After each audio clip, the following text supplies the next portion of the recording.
Assalamualaikum, selamat pagi dan salam sejahtera. Video ni akan menerangkan bagaimana cara untuk trade menggunakan data. Jadi sekarang ni ini channel untuk intras dan ataupun swing data yang saya dah buat. So korang boleh subscribe je channel ni, tak ada masalah. InsyaAllah channel ni akan percuma terbuka untuk public sehingga hujung bulan ni, insyaAllah. Okey, baik. Jadi sekarang macam mana cara kita nak baca? Dia macam ni guys. Saya cemburu dengan orang yang trade menggunakan supply and demand. Tokoh besar yang dalam Malaysia lah, setahu saya lah. Seorang tokoh yang saya sangat hormati, cikgu, tuan besar pula, master besar.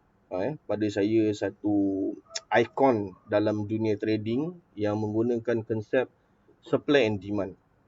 Kenapa saya cemburu? Sebab saya tak faham dan saya tak boleh bawa technical supply and demand dalam trading untuk naked chart. Sedangkan saya SNR trader. Itu masalah saya. Kiranya apa yang Tuan Mansur Sapari ada ni, Cikgu Mansur Sapari ada ni, satu benda yang gifted lah pada saya. Dia boleh tengok candle, mana supply, mana demand, sebab dia melibatkan dua currency. Okay?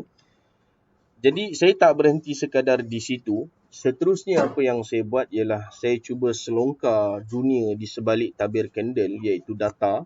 Jadi ini dia yang saya ada sekarang. Okay. Tuan-tuan boleh tengok bagaimana berlakunya perubahan supply dan demand. Ini hanya untuk USD semata-mata sahaja. Okay.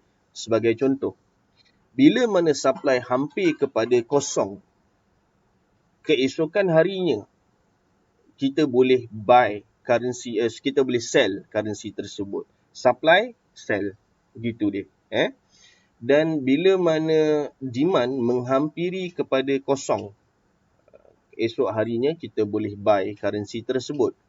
Currency tu sahaja, belum pairing lagi. Okay? Macam contoh USD 7 hari bulan 9. Nampak? 8 hari bulan tu kita boleh sell dia. Jadi kita kena cari pairing dia.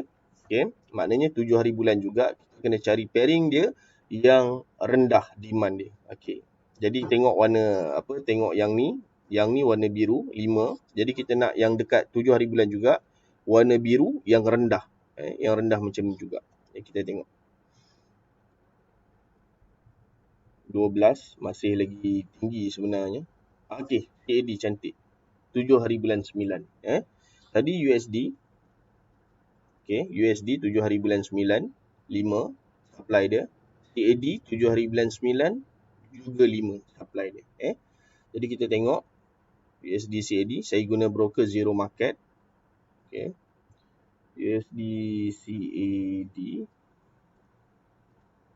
Okey, saya buka terus daily.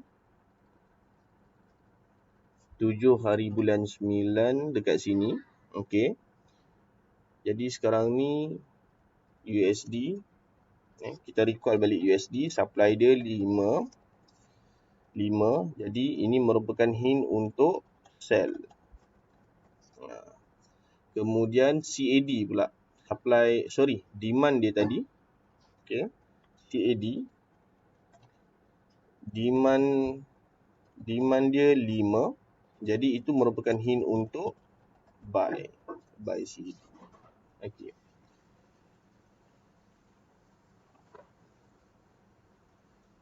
Okey, done. Jadi sekarang ni saya untuk USD CAD. USD base CAD code. Maknanya sekarang ni CAD saya nak buy. Untuk pairing USD CAD saya kena masuk sell. Okey. Saya kena masuk sell. Sekarang ni ini 8 hari bulan, sini 7 hari bulan. Signal tu berlaku pada 7 hari bulan dan saya akan entry pada 8 hari bulan. Okey. Open dia dekat bawah. So saya akan letakkan Fibo level 0 dekat sini. Okey. Seterusnya saya buka group. Saya akan update benda ni seminggu sekali, tiap-tiap minggu. So nak boleh nampak USD CAD 98. Range ni pula saya ambil daripada tahun 2008 sehinggalah kepada yang paling latest. Saya akan update bi-weekly lah. Okay. So 98 buka kalkulator. 126,478 tambah 98 pips. Kita letak kosong kat belakang. 127,458.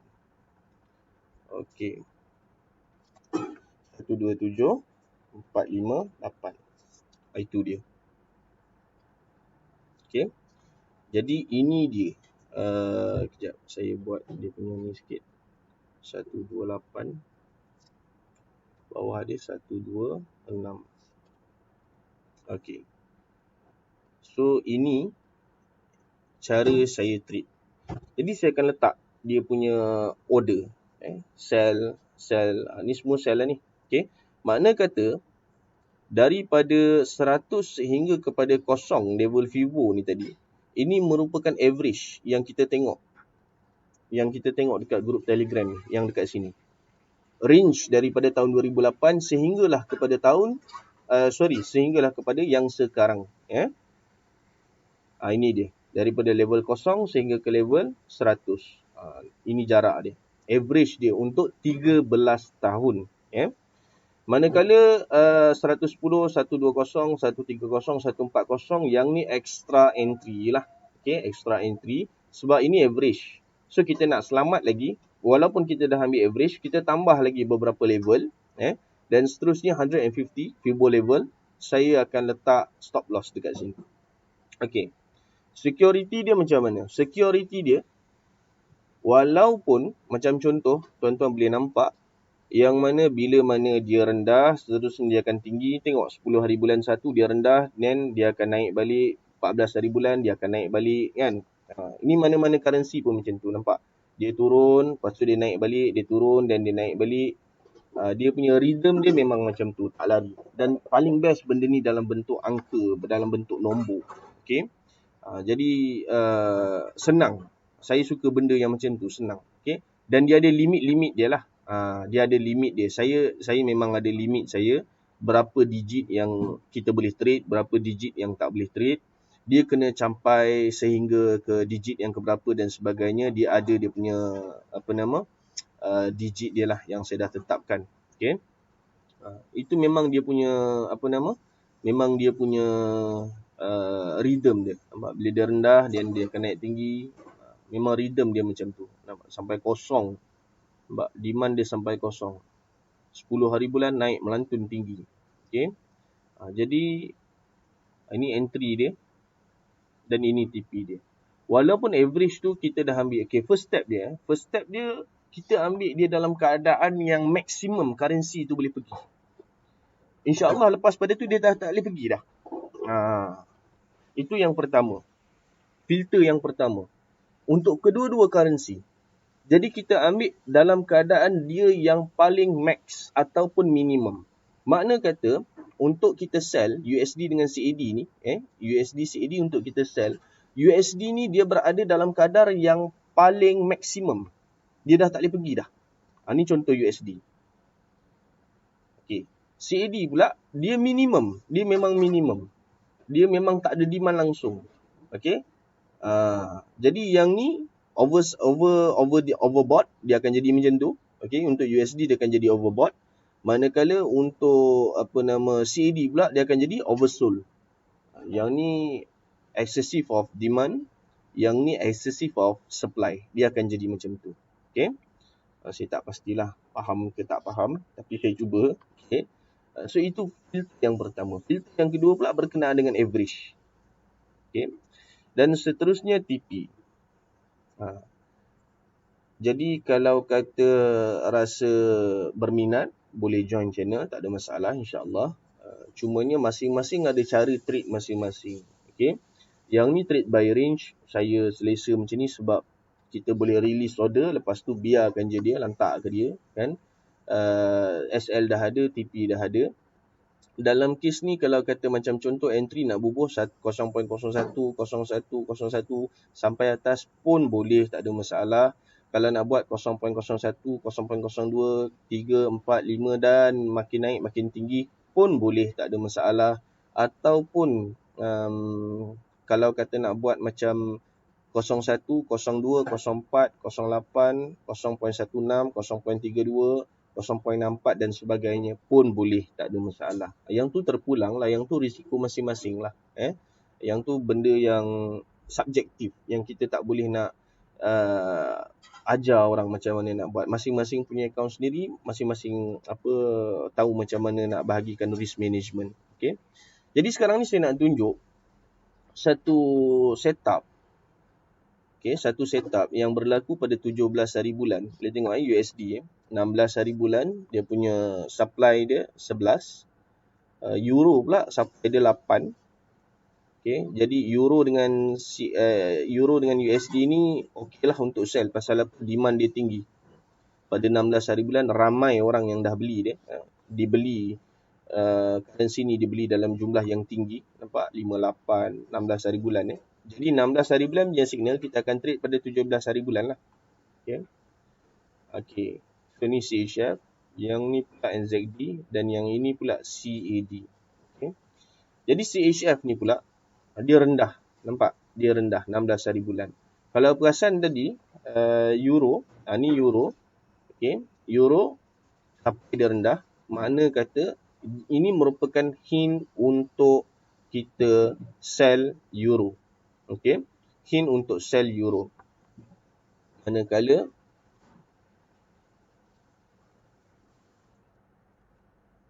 CHF pula dia rendah. Okay. Jadi ini merupakan hint untuk buy. Euro kita nak sell, CHF kita nak buy. Signal 16, jadi kita akan trade pada 17. Okay. 17 Euro CHF 16 17. Oh, sorry. Yang tu signal hari ni. Kejap. 16 hari bulan. 15 trade pada 16. Sorry, yang ni. Yang ni baru betul. Okay. Okay, nampak ni. Euro So, Euro. Yang ni. USD demand dia 11. Euro demand dia 10. Okay. So, demand dia rendah itu merupakan hint untuk buy lah. Okay. Dan seterusnya CHF. Nampak? Demand dia rendah. Ini merupakan hint untuk buy CHF. Okay. CAD supply dia rendah. Ini merupakan hint untuk sell. Jadi semalam saya ada bagi signal. Boleh nampak dekat sini CAD CHF. CAD CHF. Pasal apa saya bagi signal CAD CHF? Sebab CHF punya supply 9 dan CAD punya supply 9 dan CHF punya demand 2. Signal yang saya tak bagi dan risk dia agak tinggi ialah Euro CHF. Euro CAD. Nampak ni. Euro CAD. Supply dia 9, Euro CAD. Okay. Makna kata sekarang ni CAD saya nak sell. Sebab supply dia rendah. Kemudiannya Euro saya nak buy. Pasal apa? Demand dia 10. Okay. So Euro CAD Mana Euro CAD? Okay, yang ni. Okay. 16 hari bulan Signal tu tadi. Signal pada. Sekejap, tarikh dia.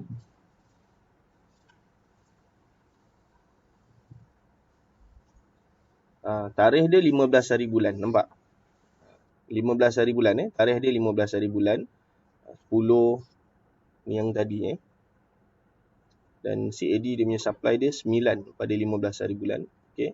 Jadi kita akan trade pada 16 hari bulan. Dia nampak kat situ 16 hari bulan. Okay. Jadi sekarang ni pergi dekat discussion punya group, buka dekat sini Euro CAD. Mana Euro CAD? 127. Okay.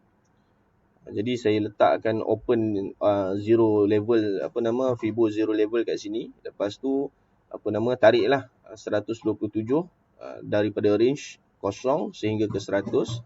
Kemudiannya ini extra layer dia lah. Okay. Ini extra layer dia 110, 20, 30, 40 dan SL. Okay. Dan seterusnya kita tengok. Kenapa saya mengambil keputusan untuk buy Euro CAD? Kenapa? Adakah sebab dia punya demand 10? Tak. Sebenarnya bukan macam tu. Sebenarnya pada pukul 3 petang, euro punya keadaan data dia, dia betul-betul lemah. Buyer dia 1, manakala volume dia pula 37. Dan kita boleh nampak CAD, nampak ni dia punya strength dia, ni 10. Ini euro punya strength pula 0.3. Okey. Ini yang kita nak. Jadi bila mana dalam keadaan yang macam ni, okey, paginya awalnya memang nampak yang mana dia tak berapa nak lemah dan sebagainya, tapi ini current data lah. Dalam ni current data ni. Dalam ni current data yang mana saya ada sediakan channel. Ni antara channel yang menyediakan live data. Sekejap. Ni pukul 5 petang.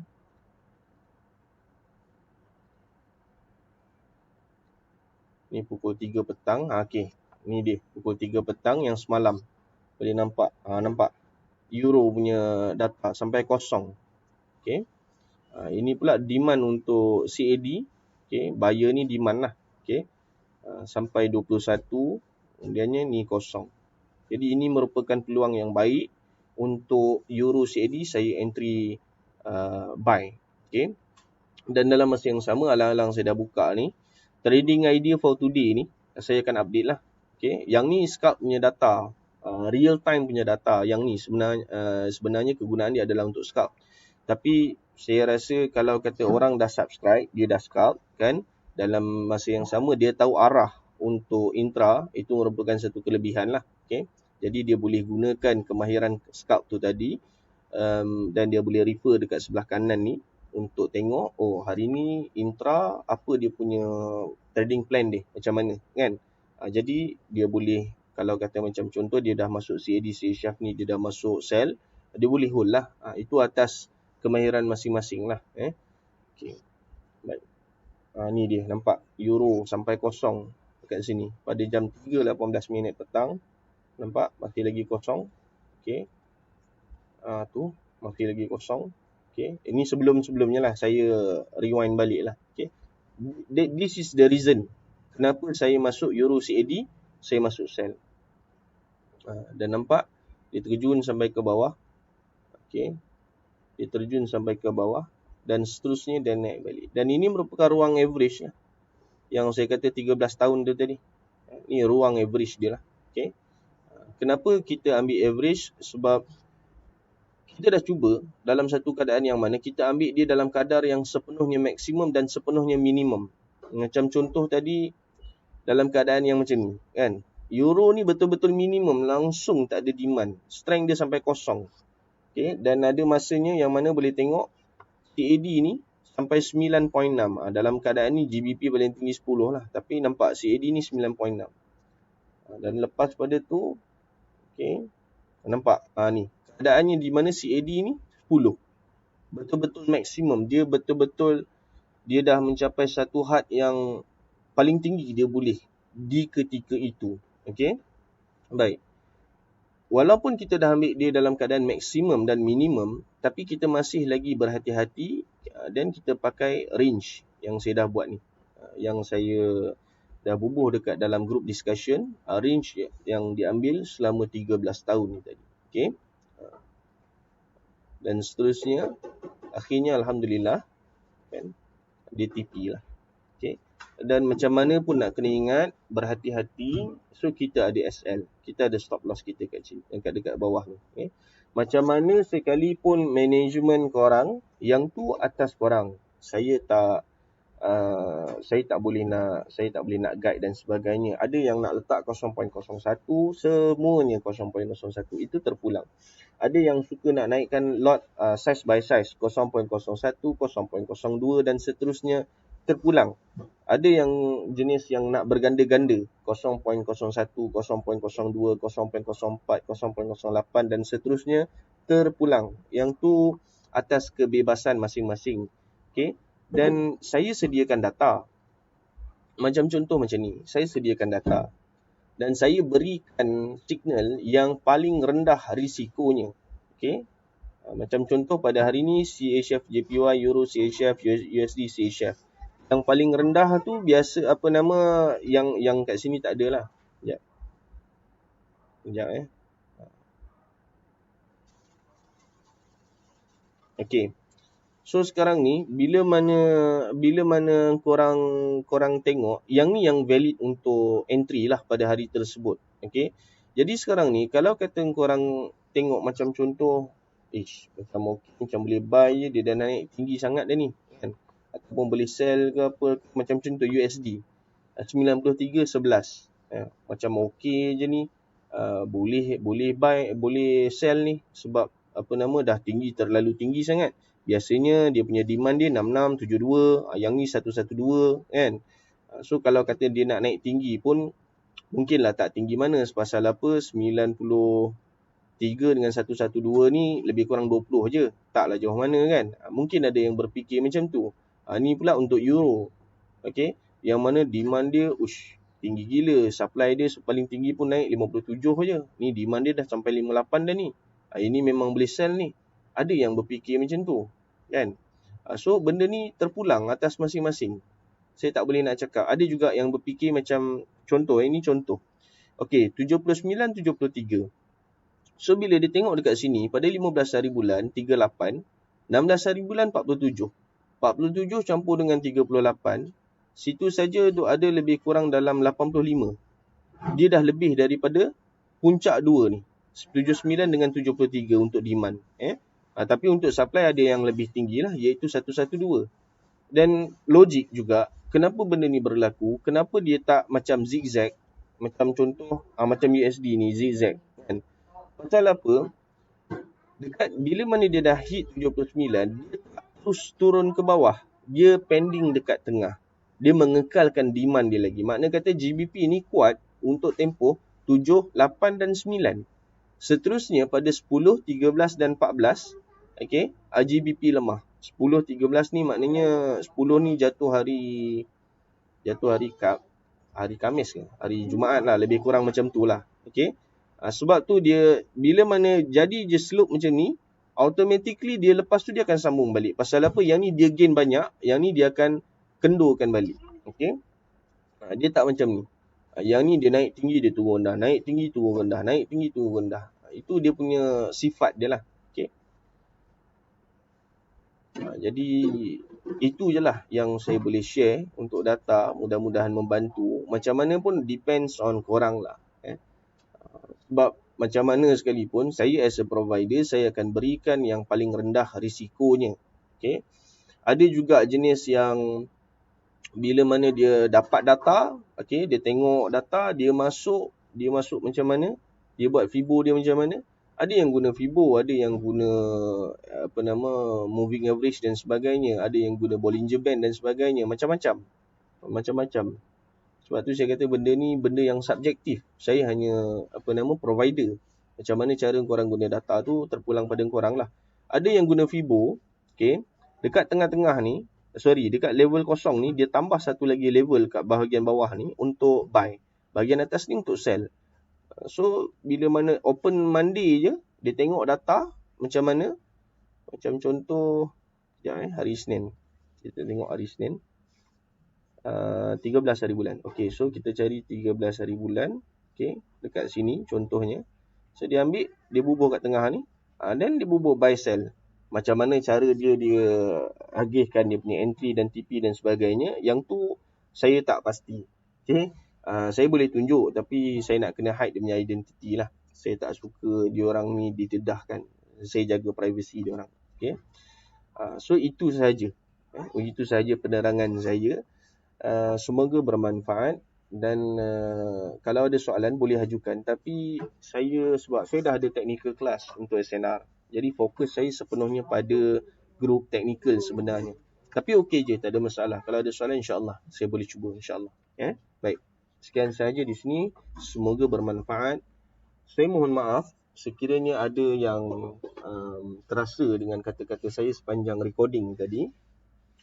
Terutama sekali kalau kata Cikgu Mansur lah. Sebab saya ada sebut nama dia tadi. Tapi tujuan saya sebut tu tadi, yang cemburu tu tadi, bukan sebab dengan niat yang tak baik, bukan niat yang buruk, tidak. Tapi satu pair Macam ni saya nak cakap, satu pair, macam mana cara nak baca, oh candle ni ada supply, candle ni ada demand dan sebagainya. Pada saya benda tu remarkable lah pada saya. Bukan senang. Saya tak, dengan semudah itu saya tak boleh nak kata, oh ni supply, bawah ni demand. Saya tak boleh. Saya tak nampak, saya tak ada kemampuan yang macam tu. So apa yang saya buat, apa yang saya usahakan, itu dia. Cara saya sendiri, masih lagi supply and demand, tak jauh beza sekalipun. Tapi menggunakan nombor, menggunakan angka. Semoga bermanfaat. Ni boleh tengok lah. Ni duk running ni, data ni. Setiap 15 saat dia akan running. Okay. Dan kita dah ada satu entry yang TP. Nampak dia bergerak tadi. Sekejap lagi dia akan masuk balik.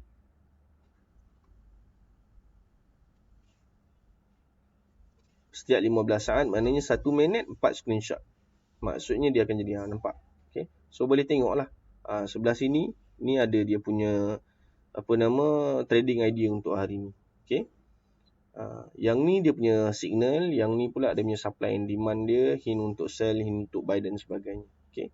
So itu sahaja daripada saya, semoga bermanfaat. Assalamualaikum dan salam sejahtera.